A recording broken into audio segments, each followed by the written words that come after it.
dostop, ki je danes pregovorili ministrica za zdravje in populacije, magister Irena Pires, generalna direktorica direktorata za zdravstveno varstvo, Tomaž Glažar, generalni direktor direktorata za zdravstveno ekonomiko, Mojca Grabar, vodja pravne službe, gost iz ortopedske bolnišnice Valdoltre, gospod Radiča Vrčan in Tina Janšek.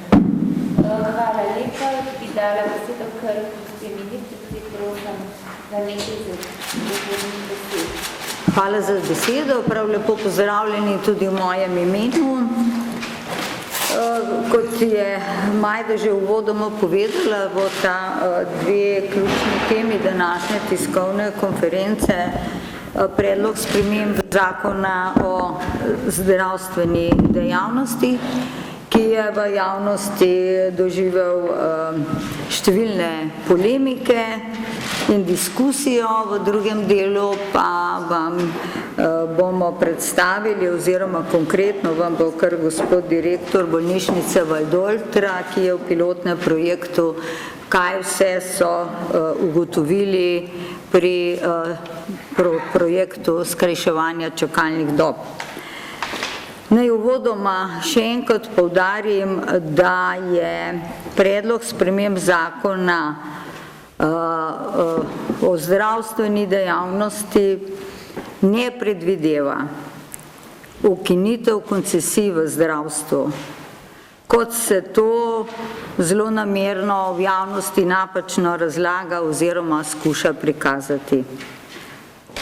Poudarjam, da so koncesionarji zelo pomemben dejavnik in del javne zdravstvene službe, ki seveda pripomorejo k uspešnosti našega zdravstvenega sistema. Vendar smo ugotovili, da sedaj, tako kot je področje koncesij urejeno, to ni niti v skladu z zakonom o javnem zasebnem partnerstvu, ki velja že od leta 2006. Pogosto je prilagojeno potrebam posameznikov, zato je naša edina želja in cilj, da v skladu s koalicijsko pogodbo oziroma sporazumom to področje uredimo transparentno za kakovostno in varno oskrbo vseh državljanov Republike Slovenije. Želimo namreč, da je to področje urejeno na transparenten način, torej da se razpisujejo koncesije transparentno, prav tako pa tudi podeljujejo in na koncu koncev tudi vzpostavi ustrezen nadzor, tako da bomo imeli zagotovljeno varnost. V času javne razprave teh sprememb, zaključila se je 29. oktobra ta javna razprava, smo prejeli pripombe 25 deležnikov, ki se nanašajo na različne člene.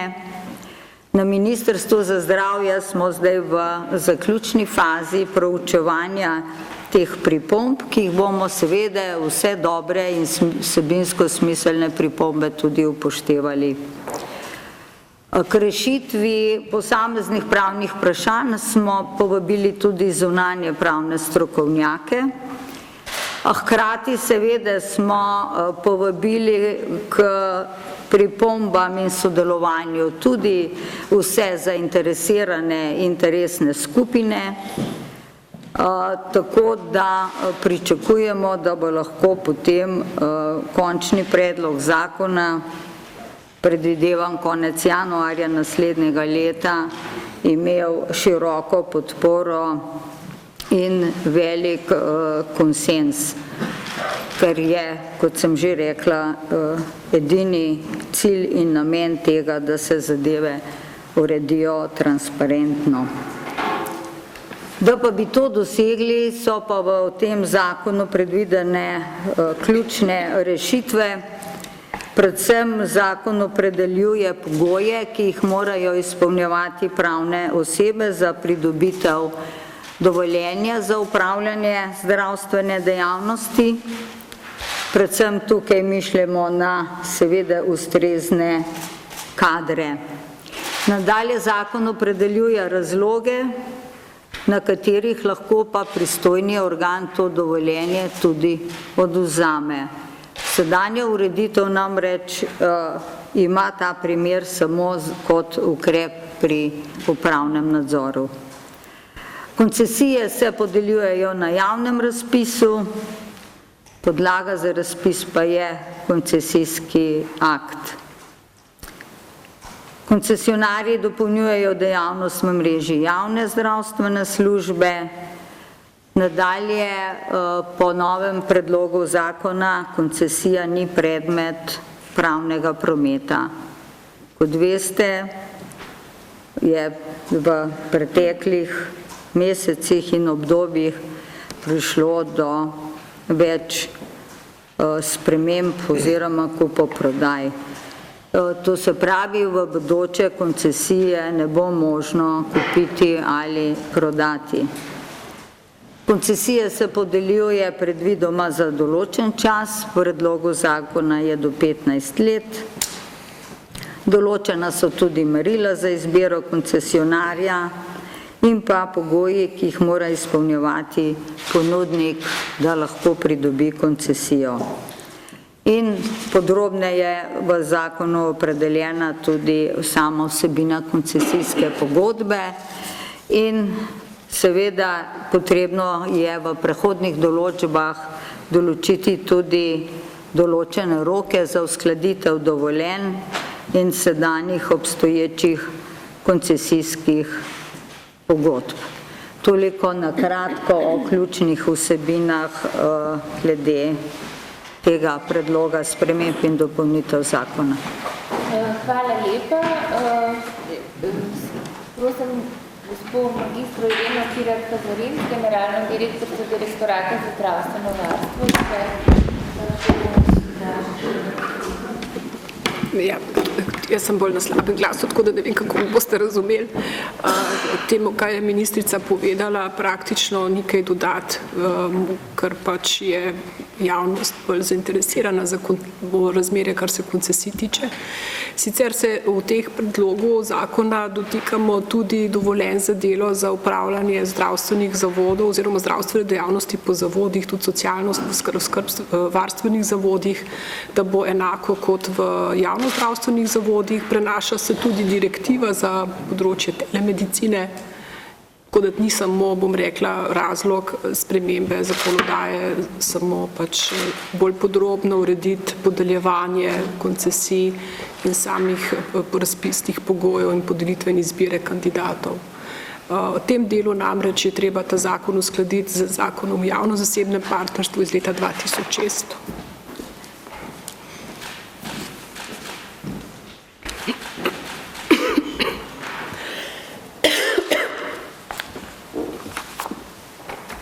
Več ne morem govoriti, ne morem več govoriti.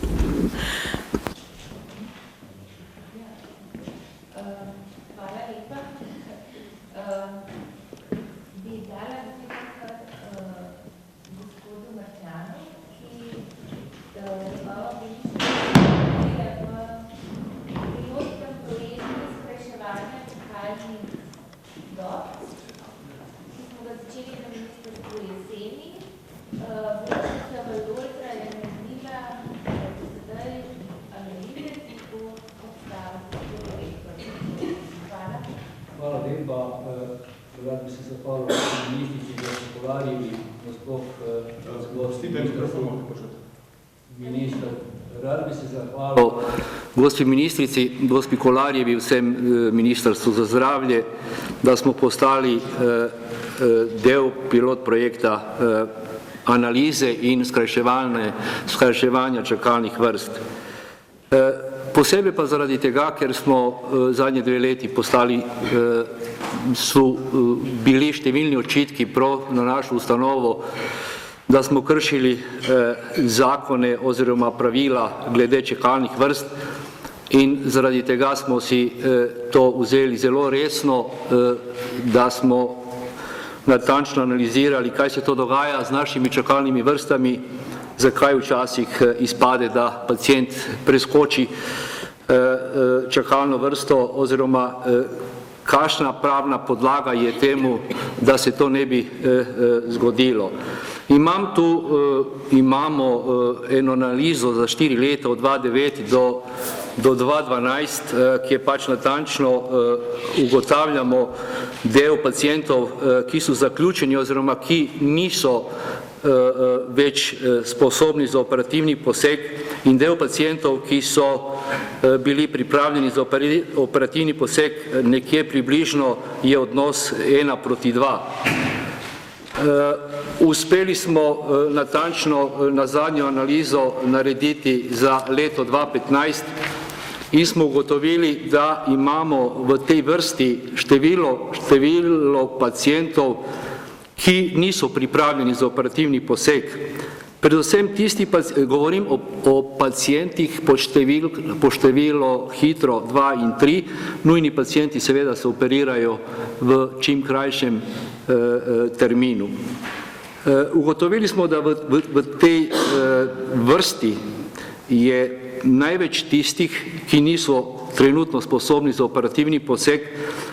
V natančni analizi pri hrbtenici je slabih 30%, pri operaciji kolka več 34%, pri operaciji kolena še več, slabih 60% in pri takih revizijskih, težkih operativnih posegih pa več kot 25%. To je ena vrsta pacijentov, ki nekateri že 3 do 4 leta so v vrsti in žal niso še sposobni za operativni poseg, prav zaradi tega, ker enostavno zaradi drugih bolezni niso dobili zeleno luč, da bi jih lahko operirali. Pol pa, če gremo pri tej analizi naprej, smo ugotovili, da je precej takih pacijentov, ki se sami prenaročajo iz objektivnih ali pa ne razlogov. Takih je za hrbtenico več kot 7%, za kolk več kot 14%, 12% pri kolenu in 6% pri revizijskih operacijah. Imamo pa tudi v taki čakalni vrsti pacijentov, ki še niso odločeni za operativni poseg. To pomeni, da so pacijenti v čakalni vrsti že 3 do 4 leta in vsako toliko pokličajo, da se še niso odločili za operativni poseg in zahtevajo, da jim prenaročimo čez 1 leto. Tako da, ko seštejemo približno vse skupaj te procente, vidimo, da je med 40 pa 50% takih pacijentov, ki niso trenutno željni ali sposobni za operativni poseg.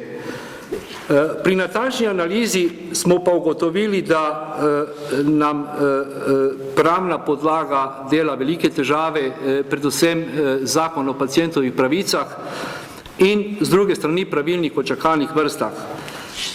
Kakorkoli smo se obrnili, nikakor ni bilo možno se izogniti ali zakonu o pacientovih pravicah ali pa pravilniku o čakalnih vrstah. Tako da smo pri natančni analizi ugotovili, da nam največ preglavice delajo tisti pacijenti, ki sploh pred operacijo ne pokličajo, torej nama propade termin operativnega posega, katerega absolutno ne moremo več zapolniti in to je denarna zguba. Z druge strani pa, če se po terminu oglasi, ga morate po zakonu čez 14 dni že uvrstiti v čakalno vrsto in prednostno poiskati neki novi termin. To pomeni, da imamo istočasno izpad operativnega programa in z druge strani pa kršena pravica drugega pacijenta, zaradi katerega smo pač nekako predstavili za kakšen teden ali 2 naprej. Moramo vedeti, da to je, običajno je to pri operativnih posegih, seveda pri slikovni diagnostiki in pri ambulantnih pregledih. Pri vsej tej analizi nekako smo prišli do tega, da bi bilo treba glede zakona tu nekaj dejansko spremeniti in urediti, da pacijenti je prav, da imajo svoje pravice in je prav, da to tako ostane. Ti pacijenti bi pa dobro bilo, da tudi včasih pokažejo neke svoje dolžnosti.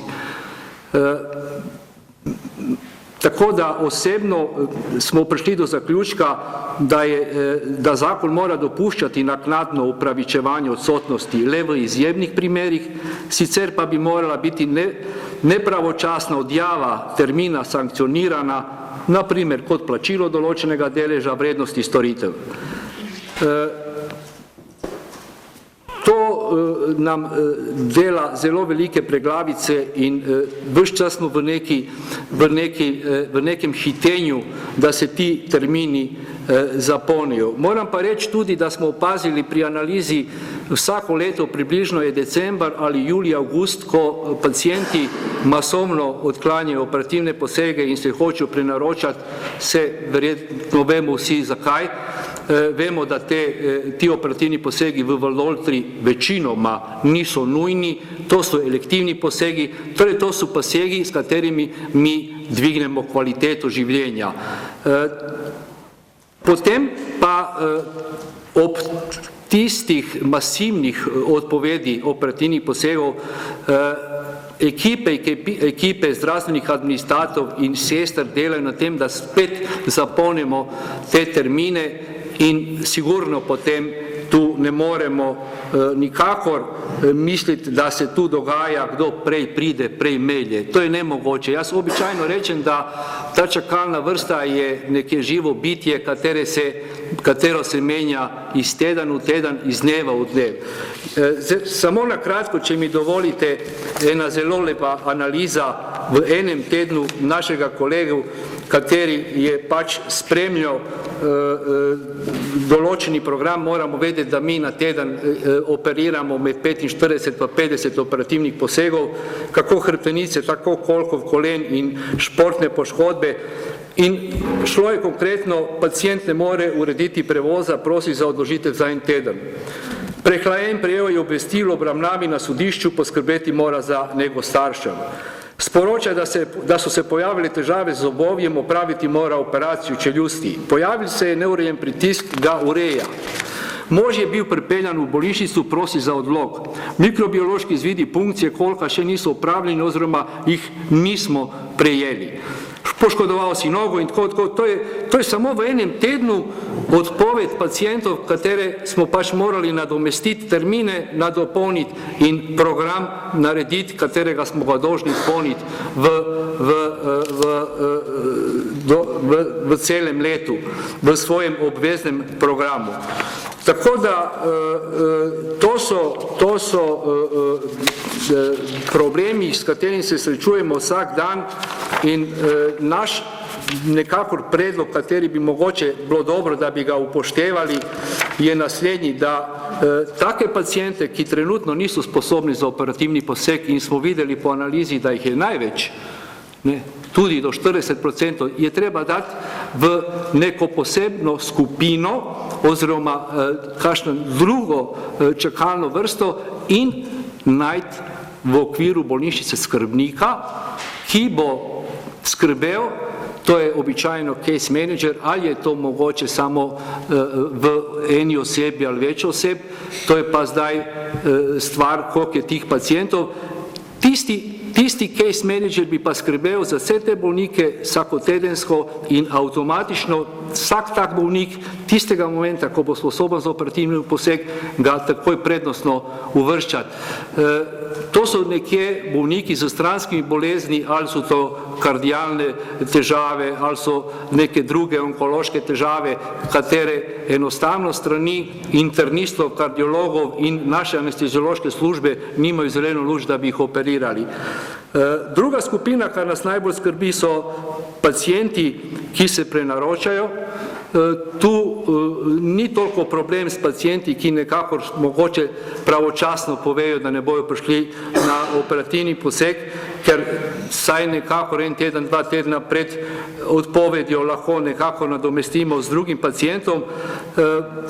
Bolj so problematični tisti, ki pač sploh se ne odpovejo in nam nekako termin operativnega posega nimamo časa, da bi zapolnili z drugim pacijentom, in tisti, ki so v čakalni vrsti, ki še vedno niso odločeni, da bi se operirali in zavestno odlažajo ta operativni poseg, tako da smo najdli tudi paciente, ki so že več let v čakalni vrsti in se še vedno niso odločili za operativni poseg. Take paciente, ki se prenaroče in take paciente, ki še niso odločeni za operativni poseg, osebno mislim, da je potrebno jih poklicati na ambulantni pregled, natančno se zmeniti, če želijo operativni poseg in mu takoj nuditi čim prejšnji termin, v nasprotnem primeru ga dati ven iz čakalne vrste in naročiti na kontrolni pregled čez 1 leto v primeru, da se stanje poslabša in da se pacient odloči za operativni poseg. Tako da ta analiza je pokazala, da je precej v tej čakalni vrsti pacientov, ki trenutno nočejo ali ne morejo ali pa niso sposobni iz zdravstvenih razlogov, da bi bili operirani, in približno okrog 50% je pa takih, ki so pripravljeni že in zdravi in odločni za operativni poseg. Hvala. Hvala lepa, gospod Marčanu.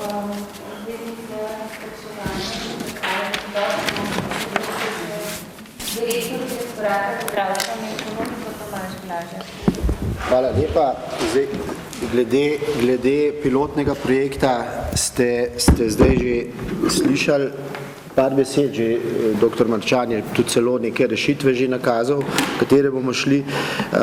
Jaz bi tukaj samo nakratko poudaril, da seveda v prizadevanjih za skrajševanje čakalnih dob sodelujejo praktično večina izvajalcev zdravstvenih storitev v Sloveniji. In mogoče bo to tudi nek zanimiv podatek v zadnjem obdobju.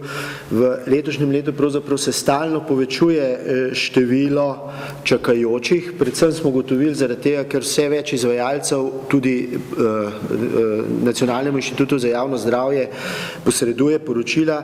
Je pa razveseljiva novica ta, da v oktobru se je zmanjšalo število čakajočih nad dopustno dobo in sicer za ambulantne preglede za skoraj 8% in pa zmanjšanje za druge zdravstvene storitve za skoraj 4%.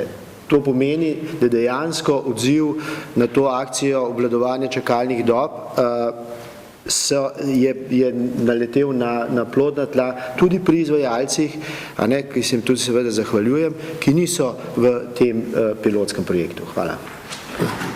Hvala lepa. Za drugi 2 bolnišnici, splošno bolnišnico Celje in splošno bolnišnico Izola, bomo rezultate predstavili januarja. Zdaj pa prosim vaše vprašanje. Milina Zupani. Če ne vem, bi se malo zmenili, da bomo najprej zakon ali potem čakalne vrste ali obrnemo? Po želji. Se ga zmešali. Skratka, jaz bi se zakonom malo rada sprašala, ne? Jaz sem snoči, rečem, prebrala zakon še enkrat, prebrala sem tudi vse pripombe, ki jih ima zdravniška zbornica in moram reči, da zdravniška zbornica ugotavlja torej v tem zakonu neskladnost s pravnim redom EU in neskladnost z ustavo slovensko, nezakonitost pogojevanja podelitve koncesije v smislu potem nadaljnega pogojevanja s tem tržnih storitev in tako naprej.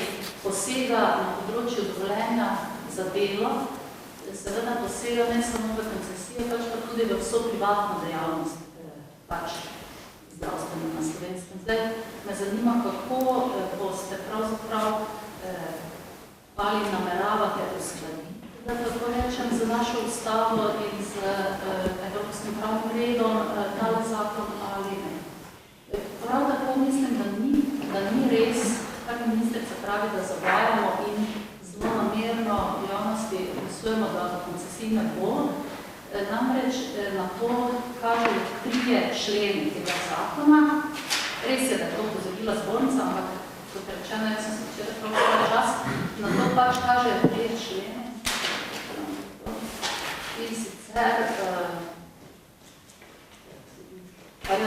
najbrž to veste, seveda 41. člen pravi, da se koncesija podeli, če javni zavod ne more zagotoviti dostopnosti ali če ne zagotavlja storitev v posegu, kot je določeno z mrežo.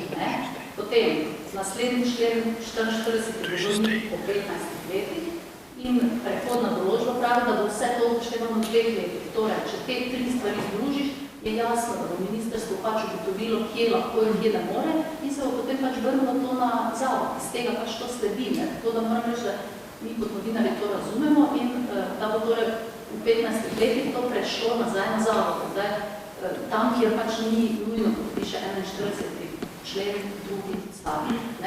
Zdaj pa, mislim, da ni korektno, da na ministrstvo reče, da ne imeli nekorektno, ali nekorektno in zelo namerno to pišemo. Zdaj, lahko pa, če je odločitev, da pač koncesijne boje, treba pač to povedati, ne pa da je to zelo namerno. Mislim, da nismo zelo namerni, da pač to se da prečiti. In zdaj torej, ali pa ste razpodili, zastavljeni se pa razpodili. Bom jaz začela, pa bom pa prosila še. Glejte, ne drži tolmačenje, da je ta predlog zakona sprememb in dopolnitev zakona o zdravstveni dejavnosti v nasprotju z direktivo. Ravno obratno. Direktiva v bistvu posebej izvzema zdravstvene storitve kot posebne storitve, ki ne zapadajo oziroma jih ne enači tako kot ostale gospodarske storitve, ki so podvržene zakonom trga. Tako da tukaj je, bom rekla, eno osnovno nerazumevanje ali pa, če hočete, nepravilno tolmačenje strani organizacij, ki ste jih omenili, da se zdravstvena storitev podvržena pravilom tržnega delovanja. Raven obratno je. Tudi recimo primer, ki je pa seveda povezan in je nadaljevanje tega, tudi pogajanja Evrope za Kanado in Ameriko v bistvu izvzema zdravstvene storitve kot posebne storitve, ki niso tržno blago. Tukaj je v osnovi, bom rekla, napačno razumevanje teh pravil evropske, ker zdravstvena storitev ne podvrže trgu. No pa naj mogoče, ker ste omenili v nadaljevanju tudi, da vem, dolžino trajanja koncesije, moram povedati prav, da en predstavnik teh organizacij pa v bistvu toži Ministrstvo za zdravje zaradi tega, ker so vse koncesije podeljevale za nedoločen čas. Kot sem pa že uvodoma rekla, prav zaradi vseh teh zadev, ki ste jih omenili, smo mi že povabili tudi eminentne zunanje strokovnjake, da bomo potem skupaj pripravili končen predlog in tekst zakona. Torej, še vedno trdim in vztrajam, ni nobenega namena ali pa se zakon ne spreminja zaradi tega, da bi ukinjali koncesije, ker se zavedamo, da je to del javne zdravstvene mreže in če hočemo zagotavljati varno, kakovostno vsem prebivalcem Slovenije, seveda nujno potrebujemo tudi koncesionarja. Vendar mora biti seveda glede na opredelitev koalicijski pogodbi in te koalicije, da pa podpiramo in krepimo javno zdravstvo, se pravi, da glede na postavljeno mrežo se pač koncesije, kar je pa tudi že sedaj to veljalo, se to že v sedaj veljavni zakonodaji velja, da se praviloma koncesije podeljuje tam, kjer ni javna mreža, ne more zagotavljati storitve. Torej, osnovni problem je v razumevanju evropskega pravnega reda in zdravstvena storitev ni katerakoli in enaka kot gospodarska storitev. Zdravstvena storitev ima določeno specifiko in ne gre jo tretirati oziroma metati v isti koš kot pa v tole. Če želi še kdo kaj dopolniti. Mojca Vraber? Glede. Ja, bo še pravnica pojasnila. Zdaj, če se lahko dopolnimo, pa lahko samo bolj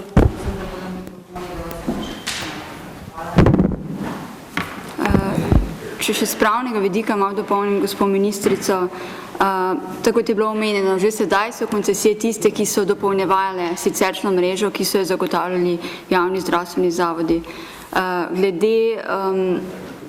Tako da tudi v tem smislu ta novela to nadaljuje. Je pa res, da smo šli v bolj transparenten način in postopkov in meril, ki so zdaj v zakonu. To je nekaj, kar dosedanja zakonodaja ne predeljuje. In v bistvu to zagotavlja pravno varnost tako koncedenta, torej tistega, ki podeljuje koncesijo, kot navsezadnje koncesionarja.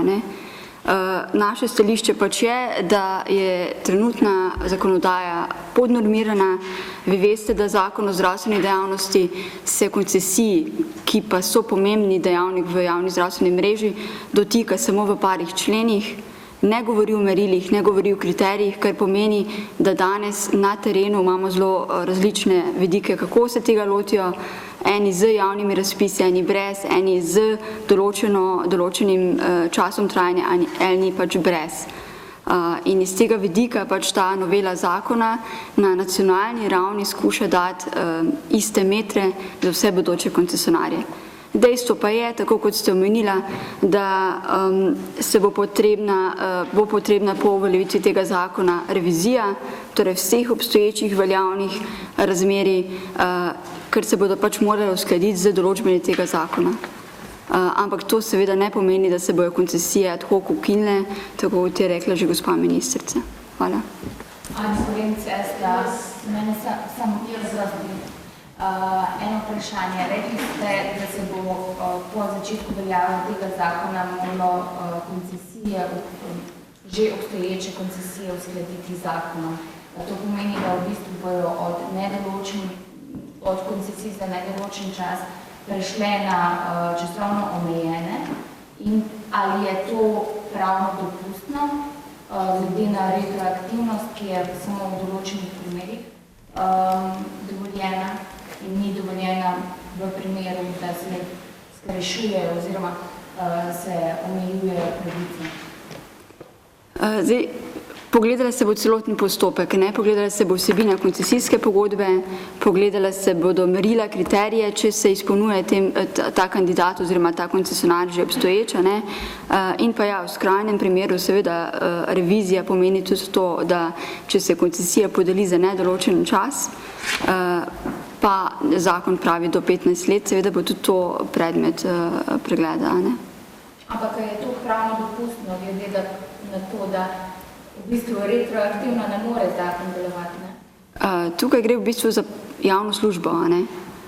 Torej, moja gotovost, da jaz dobim neka javna finančna sredstva ali pa neko koncesijo za nedoločen čas, seveda ni nekaj, kar bi bilo pravno dopustnega. Koncesije bi že danes morale biti kot dopolnitev javne zdravstvene mreže in torej takrat in za čas, ko javni zdravstveni zavod tega ne more izvajati. Ampak postavimo se recimo v primeru zdravnika, ki dobi koncesijo, gre v nakup opreme oziroma vse je to povezano.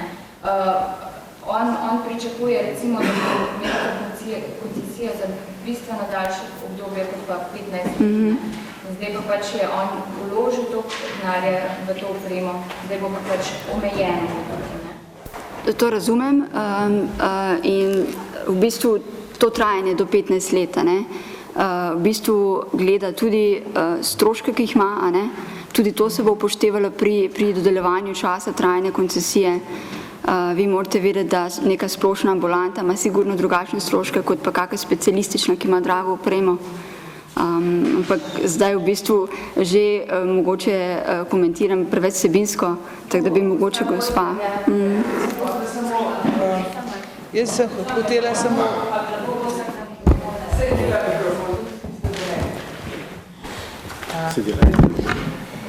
Jaz bi samo to želela pojasniti, ker sem že videla koncesije, ki trajajo za določen čas, ki so se že iztekle in v vsaki koncesijski pogodbi piše, da mislim, da je potem mogoče skleniti pogodbo za naprej. Se pravi, to ni nič dokončnega in vsak, če je svoje koncesijska razmerje izpolnjeval korektno in tako naprej, nima razloga, da bi se bal, da bo to koncesijo izgubil oziroma da je to konc tega. Ja, tako, mislim, take pogodbe sem videla in jaz mislim, da je to čisto korektno in prav. Lahko je zdaj dodatno vprašanje. Ja. Imate morda že zdaj en pregled glede na sedanjo mrežo, kako zgleda, recimo, ali so dejansko koncesije samo tam zdaj, ali so že katere več, recimo, da že zajedajo službo, javno službo, recimo javnih zavodov. In recimo, če predvidevate, da tiste, ki so zdaj recimo v lasti nekega podjetja, da bodo z nastopom pač novega zakona ukinjene. Imate kakšen pregled že recimo, kaj se bo dogajalo na terenu konkretno?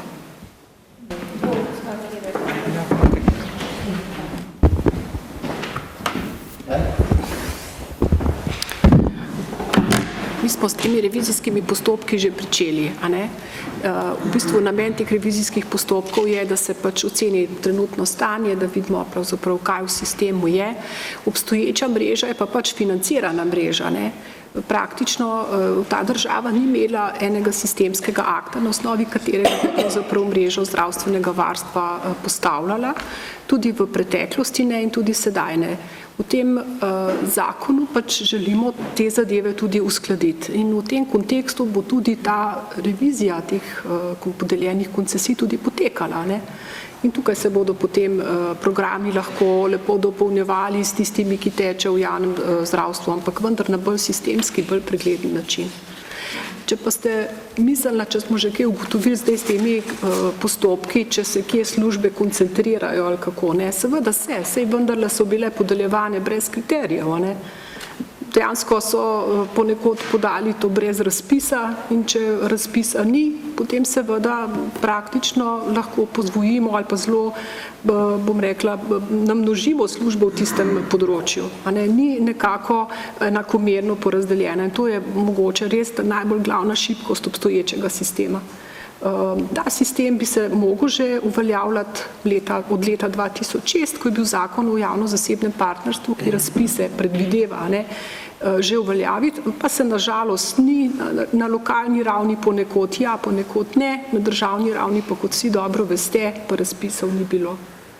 Zdaj se pripravljamo na prvi tak razpis, ki bo za eno od področij, ki bo že tekel v skladu z zakonom o javno-zasebnem partnerstvu.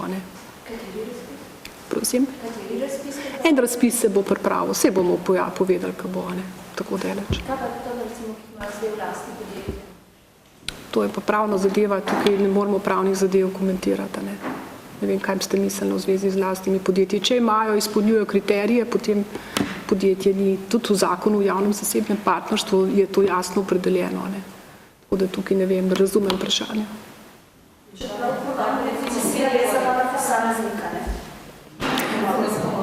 Glejte, obstoječe stanje. Na obstoječem stanju ne moremo vseh, bi rekla, pojasnjevati vseh oblik, ki jih tudi vi zaznavate.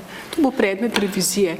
Nihče pa ne bo nikomu nič vzel, ker pač bi s tem ogrozil izvajanje zdravstvene službe. In to je logično.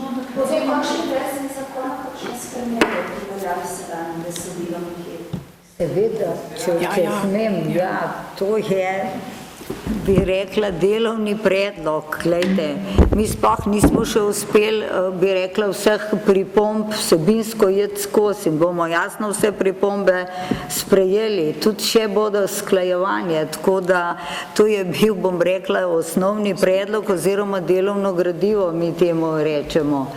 Tako da je seveda časa za usklajevanje bo še dovolj, ampak mi skupaj s to revizijo obstoječih podeljenih koncesij, spremembe, dopolnitve, pripombe iz javne razprave bomo pripravili nov predlog in potem seveda dodatno usklajevali z vsemi interesnimi skupinami, tako kot smo resolucije in vse druge predloge.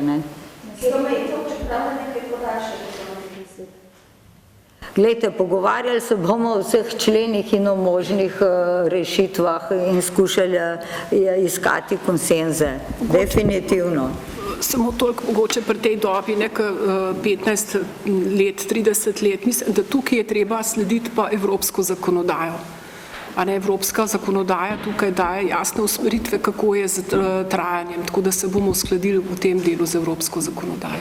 Kako pa je konceptualno v bistvu v Sloveniji te koncesiji nasproti javnega zdravstva, recimo? Zelo različno. V zobozdravstvu je tega zelo veliko, ne. Prosim? Koliko je recimo, če pa... Zelo različno, odvisno od dejavnosti, a ne. V zobozdravstvu je največ, a ne. Polovica? Ne, kje pa? Manj. No, pa koliko predstavljajo koncesionarjev? Prosim? Koliko postopkov je koncesionarjev? Koliko denarja skupaj je za koncesionarjev? Koliko denarja, to bo videl gospod Glaža, če bo videl tako.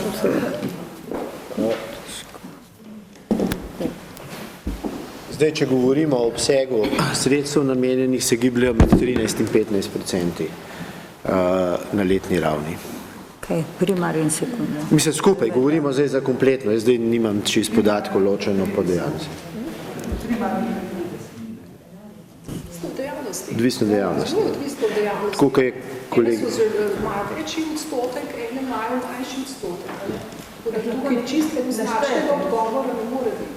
Koliko je na primarju, naprimer, koliko je na zobozdravstvu, koliko je družinskih domov, koliko je zobozdravstva, koliko je specialistov. Jaz žal zdaj v tem trenutku teh podatkov nimam, lahko jih pa tudi seveda posredujemo. Ker to, če sprašujete o številu, veste, to je zdaj treba vedeti, da ste dobili prave podatke, govorimo o obsegu recimo sredstev oziroma programov, ne? To je pomembno, ne? Ker pač bomo te podatke poslali, čim bomo dobili jih tudi od ZZZS-ja, ker ZZZS ima to točne podatke. Za Slovenijo celo? Ne, vse sem rekel, na slovenski ravni, če gledamo počez za vse, je tam med 13 in 15%.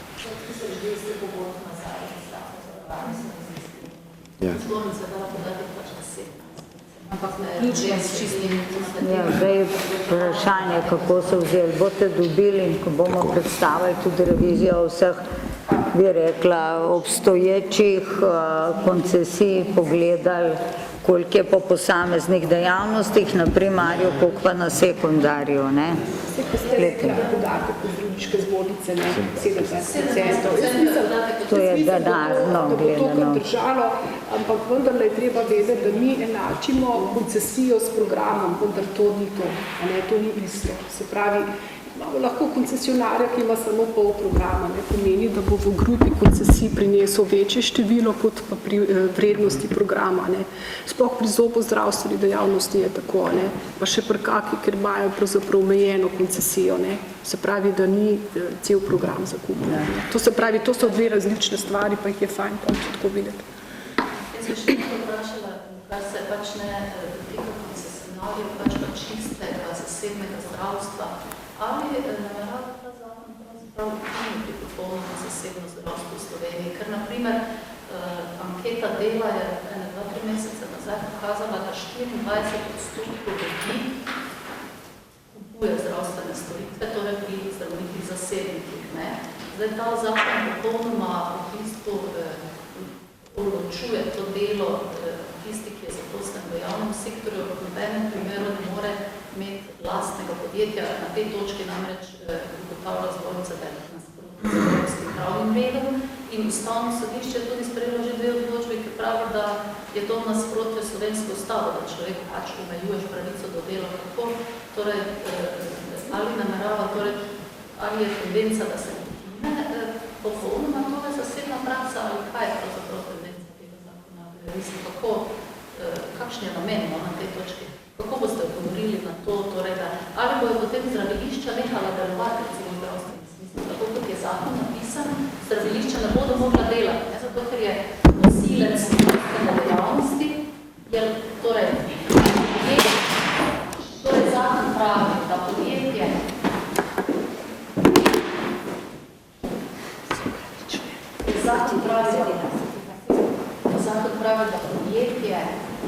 zdravstveno podjetje mora imeti večinskega lastnika zdravnika. Zdaj jasno je, da v slovenskih zdraviliščih zdravniki niso večinski lastniki. Ali bodo torej zdravilišča, da tako rečemo, jih bomo ukinili, kako Za ta vprašanja vam ne morem dati odgovor, ker to so pravna vprašanja, veste, ki so vezane na... Jaz ne sam... Sem mislila nekaj drugega odgovoriti, ampak glejte, mogoče... Ja, ne, ste me že prekinila, tako da mogoče, če bo gospa Grabar povedala z pravnega vidika.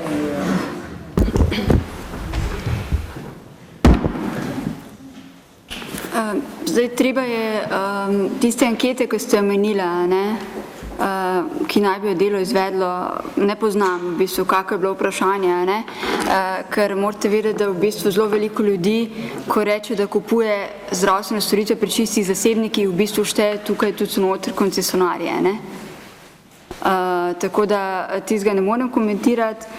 Glede te določbe, ki pa govori, da mora biti večinski lastnik pravne osebe, torej odgovorni nosilec, je tako, kot je bilo povedano.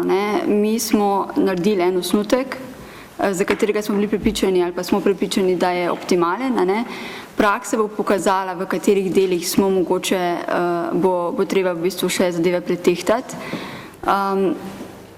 Pravni osebi se dovoljuje, da se ji podeli koncesija in mi ne posegamo popolnoma ali pa ne prepovedujemo delo še drugje, ker pravimo, da za čas izvajanja koncesije ni nujno, da bo to polni delovni čas. Za čas izvajanja koncesije mora imeti zaposlenega odgovornega nosilca.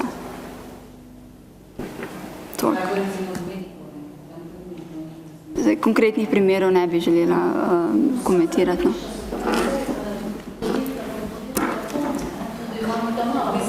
Zdravilišče.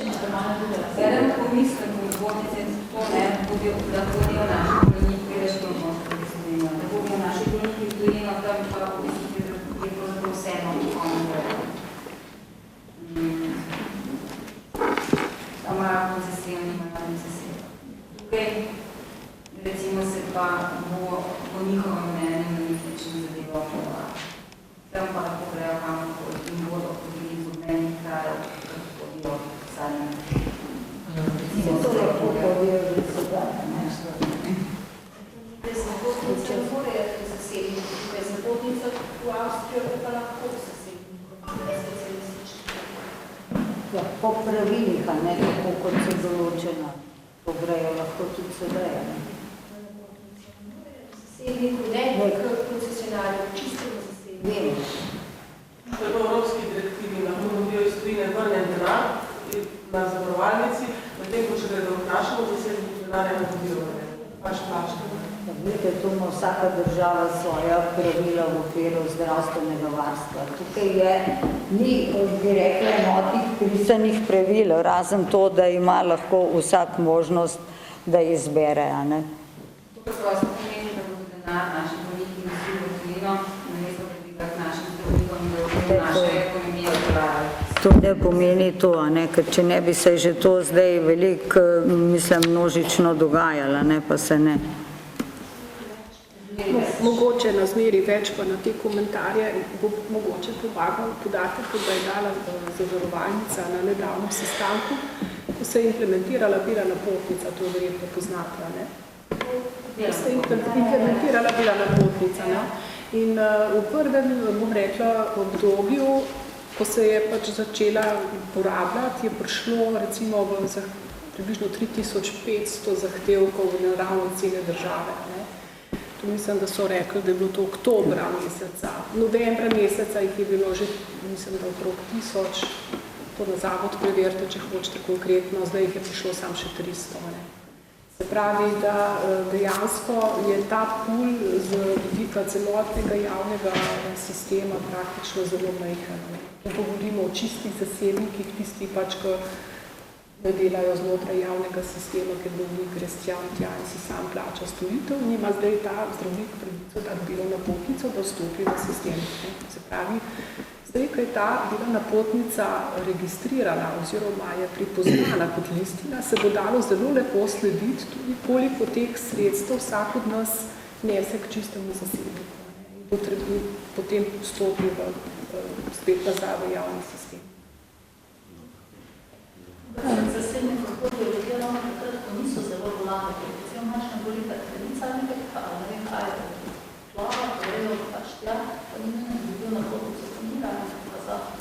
V bistvu je, ker sledijo tiste, ki pač so bolni.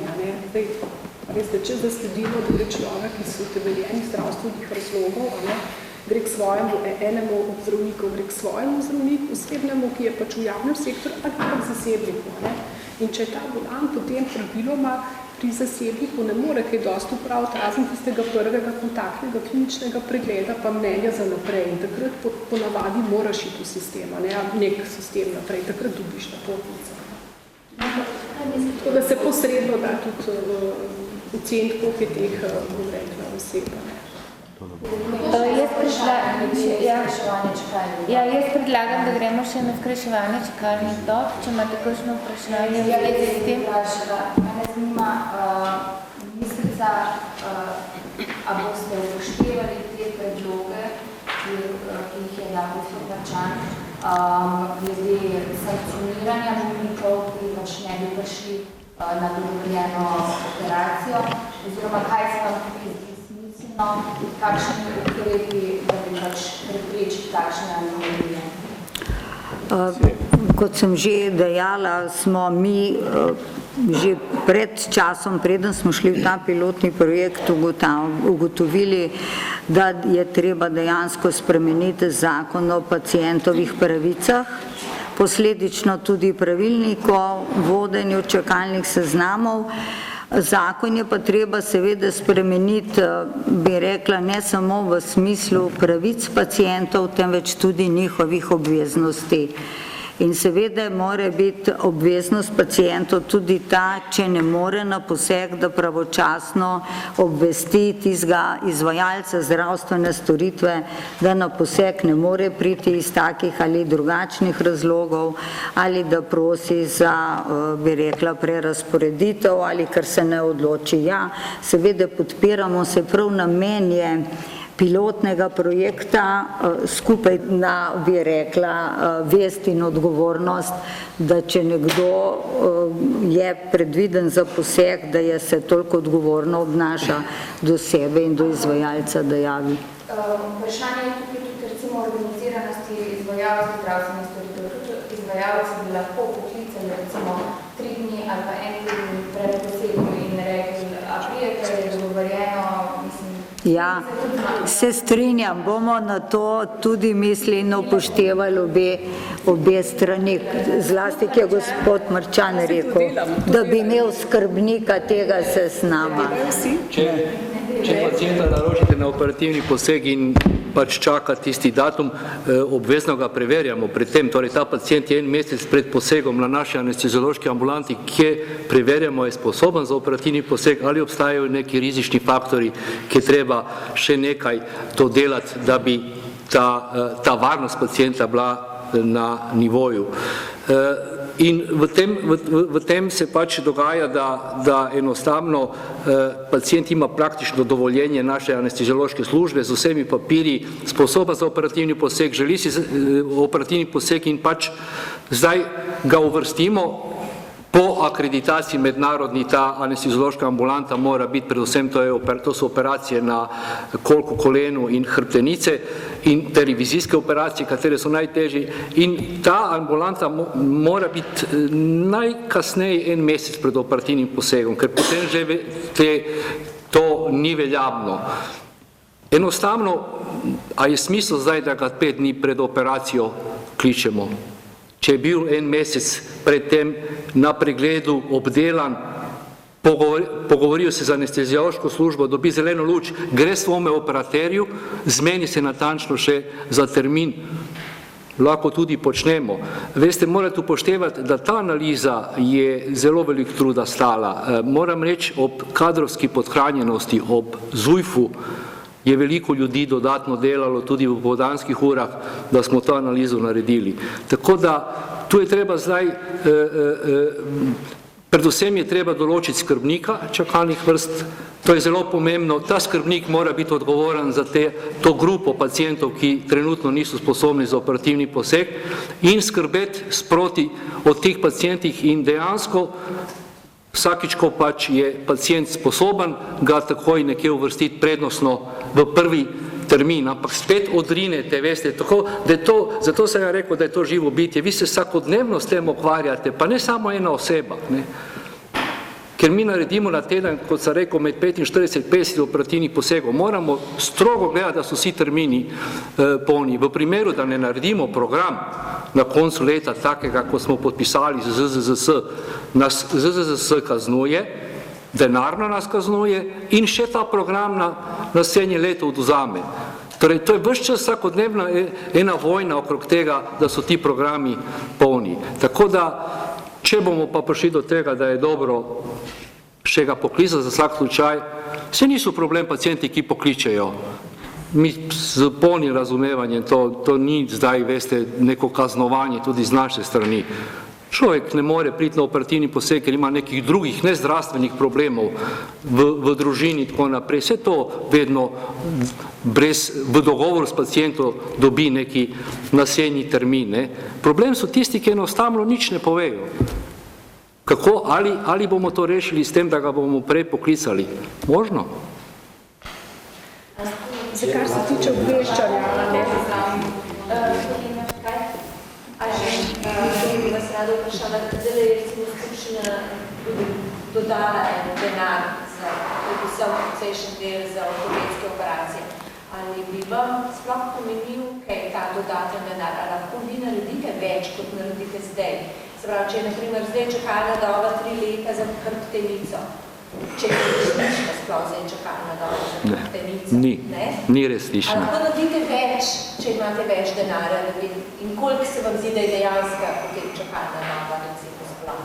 No, jaz tu imam v številkah pacijenti, ki po posegih, če vas zanima, torej želi poseg oziroma je sposoben za operativni poseg, je pri hrbtenici 43,27% od kompletne, pa lahko preštejemo, koliko je, da ni 19 mesecev, ne? Samo to pa moramo zakonsko rediti, da lahko pol takega pacijenta damo na neko drugo. Imamo pri kolku 30% oziroma slabih 31%, imamo pri kolenu 15% oziroma slabih 16% in potem pa pri teh kompleksnih operacij je nekje 45%. To pomeni, da skoraj polovične številke so že tle v čakajočih. Ne? Je pa to treba zakonsko rediti, da ga mi lahko iz te vrste črtamo, pol tisti, ki niso sposobni, skrbimo, ne? In tistim, ki se še ni, za vsak slučaj, veste, dosti je tega, ki za vsak slučaj želi biti v čakalni vrsti, s tem se pa je treba pomeniti, na ambulanti pogovoriti,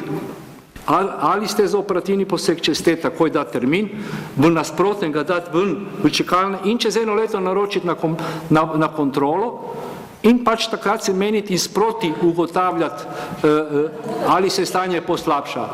Ali lahko več.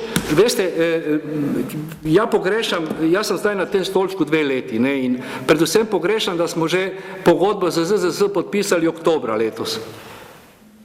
Za program 2015 in to je osnovna pogodba plus 10%, kar je bilo priznano 30. novembra sem jaz dobil obvestilo, da lahko gremo zdaj še dodatno 10%, torej na osnovni program 20%. Veste, zdaj so soboto smo delali, veste, ampak tih dostatnih 10% časovno ne moremo ujeti, ne. Torej, volja je v kolektivu, kolektiv je delo to soboto, kolektiv je delo naslednjo soboto, naredili smo po 3 mize, torej 12, torej bomo naredili več v 2 sobotah, 24 operativnih posegov, kot so ustavitev protez. Je pa zdaj vprašanje, če bi mogoče kaj prej to bilo jasno, da bi sigurno kaj več naredili. Mislim, da Valdoltra kot Valdoltra sigurno bi zmogla tih 10% več narediti. Ne. Je pa problem, veste, 2011, jaz sem še bil predstojnik dejavnosti za športne poškodbe, takrat, če se spomnite, smo delali dodatne programe za skrajševanje čakalnih vrst pri kolku kolenu in smo tudi ob sobotah delali, to je bilo, mi se zdi, 2011. Takrat je tudi bilo dovoljeno 20% več. In kaj se pa zgodilo?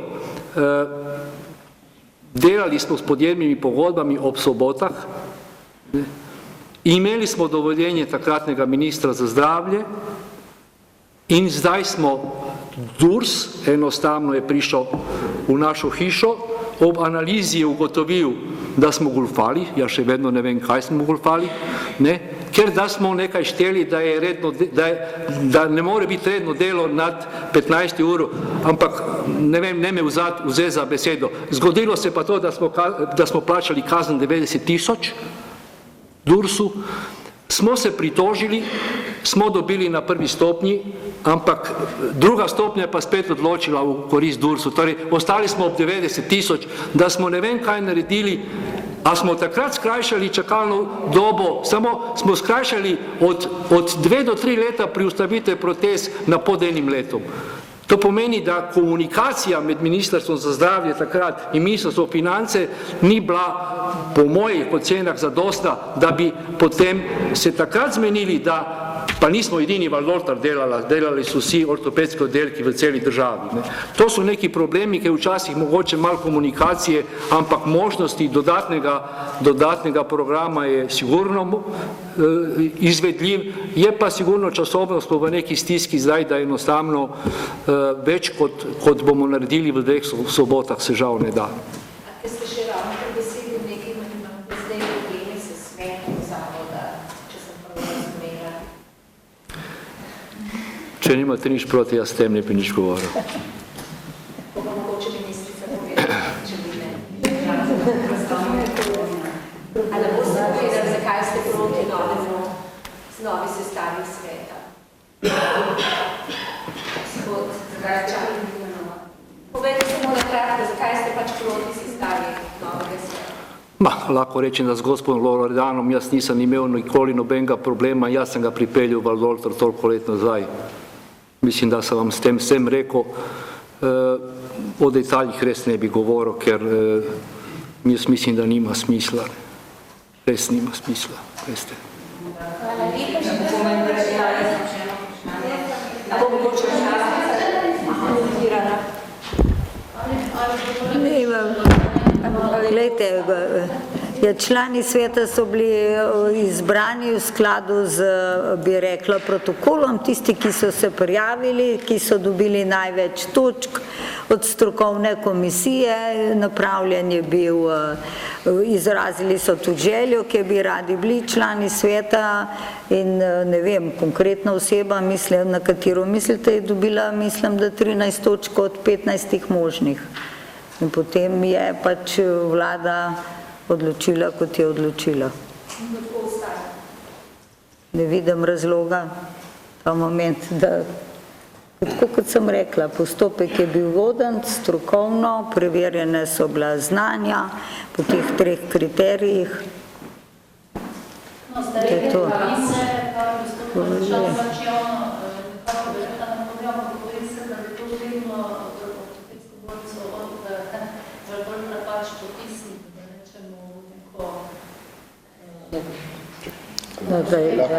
Lahko je, gledajte,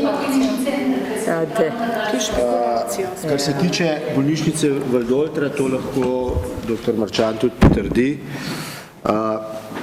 so že začeli teči tudi razgovori, da bi to postala, rekel je, na vrste reprezentativna bolnišnica v širši evropski regiji. In zanesljivo niti Ministrstvo za zdravje, niti vlada, niti vodstvo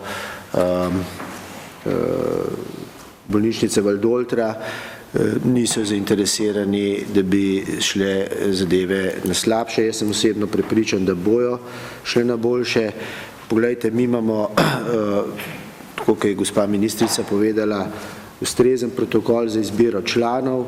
Seveda mi tudi zdaj uvajamo v ministrstvu, tudi dodatno smo prerasporedili delo, tako da bomo tudi ustrezno pokrivali delovanje svetov zavoda, predvsem predstavnikov vlade v svetih zavoda in v primeru, če bi prihajalo do kakršnihkoli škodljivih dejanj, tako za same izvajalce, kot tudi, bi rekel, odločitve, ki se sicer sprejmejo na višji ravni, bomo seveda tudi potegnili ustrezne poteze, tudi gospa ministrica verjetno ne bo zadovoljna za člani, ki bi delali proti breku interesom predvsem pacijentov, ki zahajajo v te zdravstvene ustanove. Hvala še gospod ministrico, a se čutite odgovorni za kadrovanje v kliničnem centru? Po mojih preverjenih informacijah ste tako Ano Žličar, ki mi je to potrdila, kričali 2 ure, preden bi morali imenovati tja, tukaj je čekala svetnik in tako naprej. Se vam ne zdi, da je to v bistvu dovolj, da tudi odstopite? To je neodgovorno kadrovanje v največjo bolnico. Ne bomo. Kot sem že večkrat povedala, svet zavoda imenuje in predlaga razrešitve vodstva UKC. Moja naloga je pri tem samo dati soglasje ali nesoglasje na vlado, po katerem se potem vlada tudi samostojno odloči. In tudi v primeru, ki ga omenjate, je pač svet zavoda izbral, kot veste, izbral VD, gospo Brigito Čokl, opravil je tudi vse postopke z razpisi in imenovanjem strokovne direktorice in pa glavne medicinske sestre in tako ostajam bo tudi bodoče. In tukaj nimam prav nobene odgovornosti, ne vem, kako se enostavno v javnosti vedno pojavlja vprašanje. Minister je odgovoren, ker ima, ne vem, pravice, da imenuje člane sveta, pa ne vem, pravico in odgovornost, da bi rekla, imenuje vodstvo zavodov, ne. Na koncu naj bi bil minister odgovoren za vse, pa ima pristojnosti ali pa odgovornosti po zakonodaji. Ko se vam zdi tak način kadrovanja, recimo 2 ure pred sejo sklicati nekoga, bi bilo za največjo bolnico, v bistvu na nek način odgovorno? Ne, veste kaj, govorila sem z gospo Ano Žličar, ki jo poznam tudi že od prej, ne. Tako da to ni, bom rekla, prepovedano, ne, s kom govoriti ali pa poklicati, svet zavoda se je pa odločil, kakor se je odločil.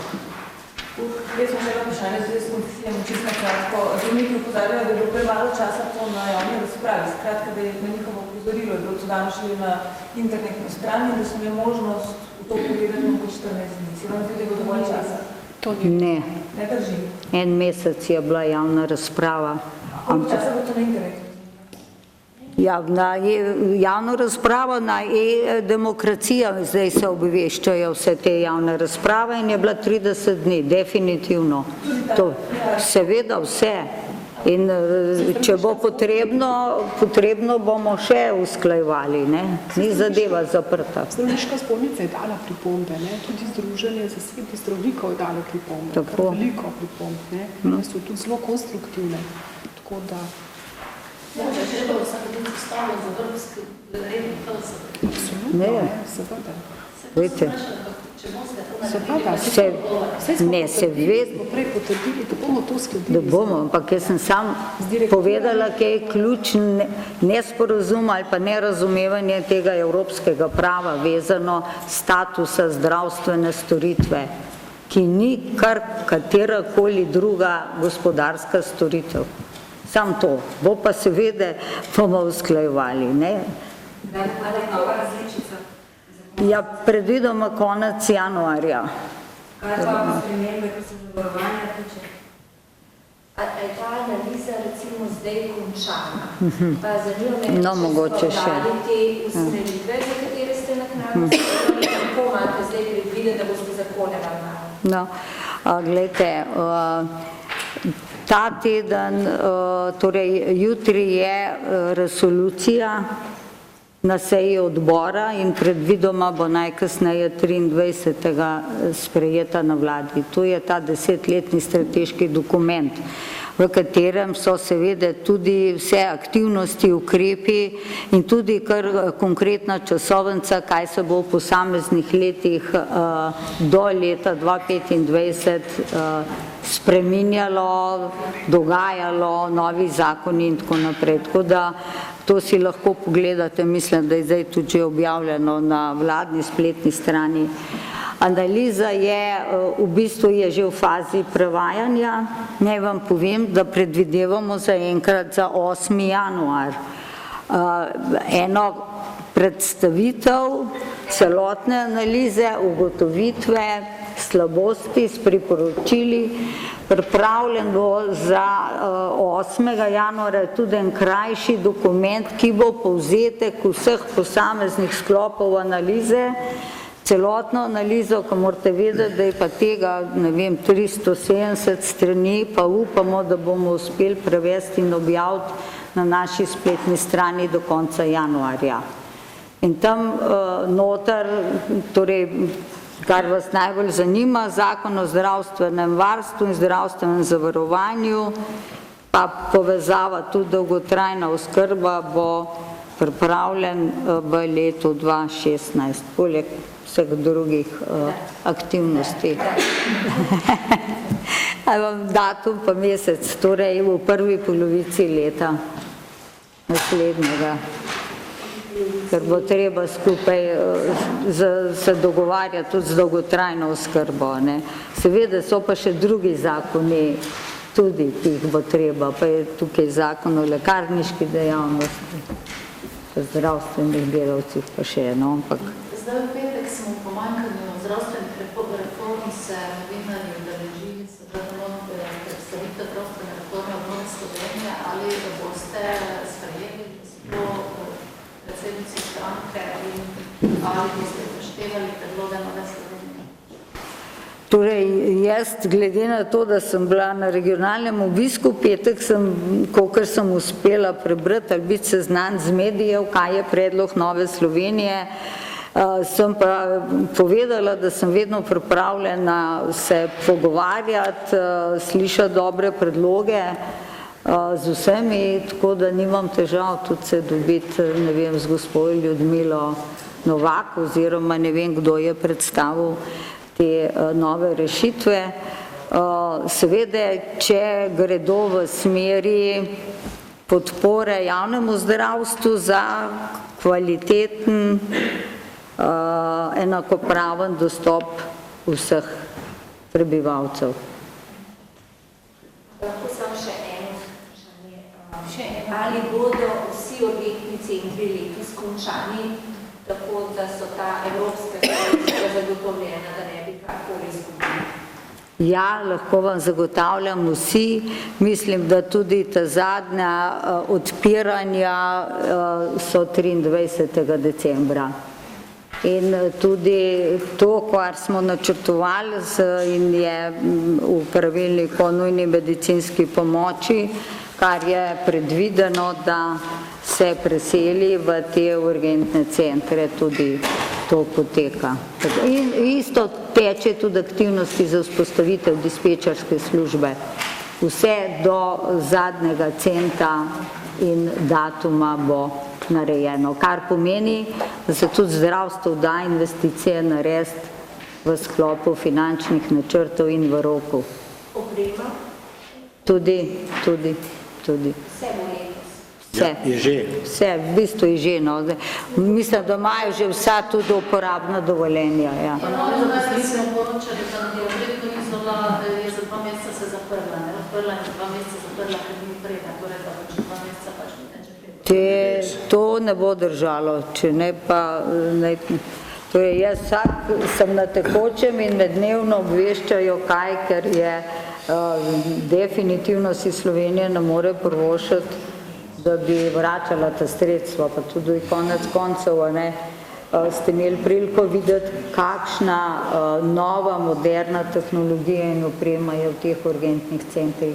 Naprimer na Jesenicah, po 37 letih je bila to prva, bi rekla, taka investicija, da so lahko obnovili, bi rekla, te urgenco celoti. Konkretno, iz Izola imamo v petek, da v soboto članek odprli in začasno za 2 meseca zaprli urgenco na Jesenicah, ker ni na Izola, ker ni upremen. To pač je naš kolega poročil, da je znala se lati. Glejte, vsa bistvena oprema je dobavljena. Zaradi seveda naše zakonodaje glede javnih razpisov je nekaj manjše opreme ni bilo povsod, mislim, manj pomembne, ker se da tudi seveda nadomestiti na drug način. Ni bilo dobavljeno, vendar zaradi tega izpada urgentni centri lahko začnejo, kljub vsemu lahko začnejo delovati. Jaz bi prav me malo preseneča, ker Izola je bila pravzaprav še pred rokom dokončana gradbeno, a ne. Bomo pa preverili, zakaj so se odločili, da bojo odprli in zaprli, ker temu tako ne more biti. Urgentni center mora koncem letošnjega leta začeti pač delovati. Je pa seveda, morate vedeti, da tak način dela je kljub vsemu do neke mere novost za Slovenijo, tako da bo potrebno neko prehodno obdobje same organizacije, izvedbe aktivnosti, ki bojo seveda šle v smer čim bolj učinkovite oskrbe urgentnih pacientov. To ne more biti, bomo preverili. Ti to pa prosim, da takoj pokličeš.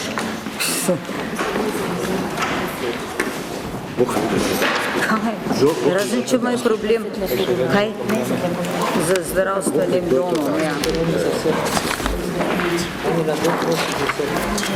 Dve poklice zdaj lepo, ko so se hvalili, kako vse je. Ne, to je tvoje.